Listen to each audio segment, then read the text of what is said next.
Murder attempt survivors, what happened? 9 years ago, buddy got jumped at a house party. I jumped in to pull the guy off of him. Attacker ended up pulling out a knife and shanking me in the stomach before fleeing to a getaway vehicle. Police were called. Caught the guy. We were supposed to come into court to point at him and be like, he did it, but the day before he pleaded guilty. No idea what happened to the guy after that or what his punishment was, but he probably didn't learn anything from the situation. Me? I feel completely fine. Sometimes I forget that I even got stabbed. I feel a little uneasy whenever someone has a knife in their hand and it's not dinner time, but that's about it as far as trauma goes. A pregnant drunk lady called an ambulance.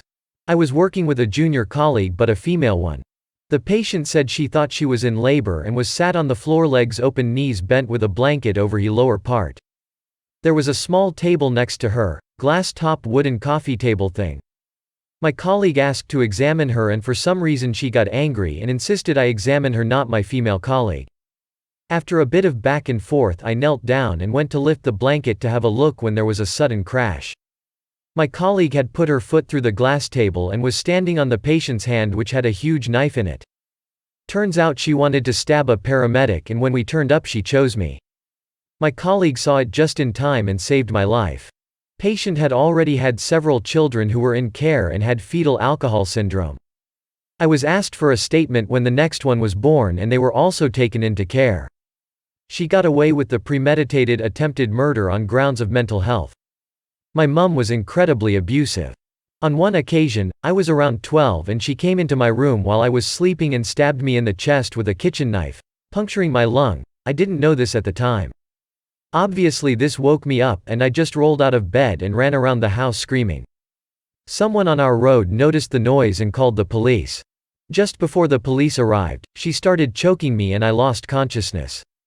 I later woke up in the hospital and mostly recovered. She's now in jail. This is not the only time that she tried, but it was the most dramatic and came the closest to actually killing me. Not me, but my friend's mom. A coworker of hers was stalking her, obsessed. Convinced he was in love with her and nobody else deserved her, that kind of thing. Eventually he came to their office with a revolver. She was bending down to put files away, or something similar. He quickly approached her from behind and shot her in the back before immediately shooting himself in the head. She survived obviously, though the wounds were significant. Incredibly fortunate she wasn't hit in the spine or major organs. I often wonder how different it would have played out if she had been standing, or facing him. More than likely she would be dead. This was before my friend was born, and his mom made a mostly full recovery. Still has chronic pain and PTSD, but she can walk and has a job. Not reclusive or unfriendly to strangers. Terrified of guns, of course, but that seems fair. Both my friend and her are extremely lucky. My ex was using meth. He held me hostage for a few days. He decided on the 6th day that I was going to die. He made me write a goodbye letter to my family. Lol, not a suicide letter, a goodbye letter. He wanted everyone to know that he killed his cheating whore of a girlfriend. By the way, I wasn't cheating, he was just so delusional from the drugs. I took forever writing the letter because I couldn't stop shaking, and I was also trying to stall and figure out what the fuck to do. He sat there with a gun watching me. He finally said I was taking too long and goes, "I'm going to the bathroom, when I get back this better be done." Well, this was the first time I wasn't tied up. So the minute he was out of sight I bolted out the door. I was barefoot but hauled ass to the neighbors. My saint of a neighbor let me in and called the cops. Cops got there and my ex was gone. Haven't seen him since and had my dad and brother go and collect my stuff from his house a few days later.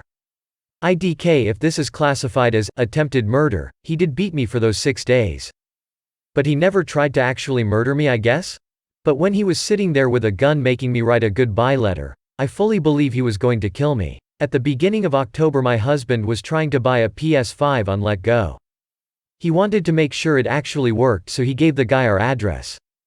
I told him a dozen times that he was going to get robbed. He still had the kid come over. As soon as he got there he pulled a gun, grabbed the cash and shot twice. One hit my husband in the abdomen. The second went through the stairs behind him and traveled 30-40 feet to the kitchen. I heard the commotion and ran downstairs and chased him away from the house. We got to the front gate and he pulled his gun again and shot at me. He missed my head by less than 2 inches. He was caught and is being charged as an adult, 16 for 2 counts of attempted murder and a variety of other charges. I was in Thailand, heading back to my apartment from a popular corner of bars in Chiang Mai. I went down the same streets and alleys I always did, cutting through the center of the city to the edge of the moat by Ram Hospital. I passed by the technical college and saw a group of guys hanging on the corner. I didn't think anything of it as I entered the final alley that would put me at the moat in my apartment. 2 mopeds passed me and went into a alcove to my right, and as I passed it they zoomed out and cut me off. 4 guys hopped off their bikes and one approached and said, "Where you going?" and decked me in the face. As I think, did this motherfucker really just punch me in the face? I look up and he has his arm up and holding something, in a swinging motion, and I did the only thing I could, put my arms up to protect my face, and yell out. After several blows to my arm, I attempted to turn and run, but his buddies were there to stop me and kept cutting off my escape. After a couple minutes, could have been less, it's all a bit of a mess of memory, they all hopped on their bikes and dipped. I have no clue why, maybe it was my yelling, and I looked down at my arm. My left arm, below the wrist, was cut halfway through, one of my bones completely exposed, marrow and everything, my hand hanging uselessly at the end, and I immediately knew I was in deep shit even though I didn't feel a thing. I have minor medical training, so I took note that no arteries were severed, but I was bleeding profusely and needed help. I went to the guest house nearby and asked the attendant for help. Poor thing looked faint when she saw me. Lol. She got me in her car and took me to Ram Hospital, literally 100 yards away. Turns out what they guy swung at me was a machete according to the doctor. I thought it was a cane or rod of some sort. So that's my story. It's important for me to say I stayed in Thailand for a year after this event, despite friends' pleas for me to GTFO and come home. I wasn't about to let that shit ruin a lifetime opportunity for me. Anyway, I have full function of the arm and hand now, and after 4 years of drinking to bury the memory, I'm happy to say I started therapy 6 months ago. I quit drinking entirely, was diagnosed with PTSD, and am finally addressing the demon who's been hiding in the depths of my mind, and that motherfucker has his days numbered. When I was 11, my stepbrother, 16, started sexually abusing me and my little sister. Didn't know this until much later. She was 8. We had just moved in with him and his family, and it was 5 states from my mom. We didn't know anyone, and my dad took him volunteering spending time with me as him being a nice older brother. After a year, I started to realize that this was seriously wrong and started to fight back. One night, I just got fed up and sick of the shit, so I told him no and that I was gonna tell my dad what was going on. He started to strangle me, and I believe he would have killed me if my dad didn't come stumbling home from the bar. The next day, I told my mom what happened and she told my dad. After talking to my sister, he sent me and her on the next flight home to live with my grandparents. He said he tried talking to his wife about it, but she called us liars. He stayed married to her another few years before getting a divorce. I've seen my dad maybe 15x since it's happened. I've never really told anyone about this but my partner, because the one person I expected to be there for me really wasn't. I feel like he betrayed me and my sister.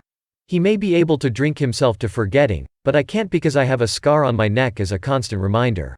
Not me but my dad. When he was in his early 20s, he was in a band staying in a hotel with his then GF. When he woke up in the middle of the night to someone trying to rape her, he pushed him off and they started to fight. He tells the story comically about they fought through the hotel out onto the street. Long story short, the guy ends up stabbing my dad 11 times and leaving him to die on the sidewalk. A stranger was walking his dog at 5 a.m., calls an ambulance and keeps on his way. They come, save my old man, reinflate his lung, and he survives. Attacker gets caught and thrown in jail. Find out he had gotten out of jail 2 days prior to the attack for stabbing another person to death. Fast forward a couple years again, and my dad's playing in a band in a bar owned by his buddy, spots the guy who stabbed him. Tells his friend who owns the bar that guy's gotta go, that's he guy who nearly killed me. Stabber gets kicked out and was found hanging the next day in his hotel room. But wait, there's more.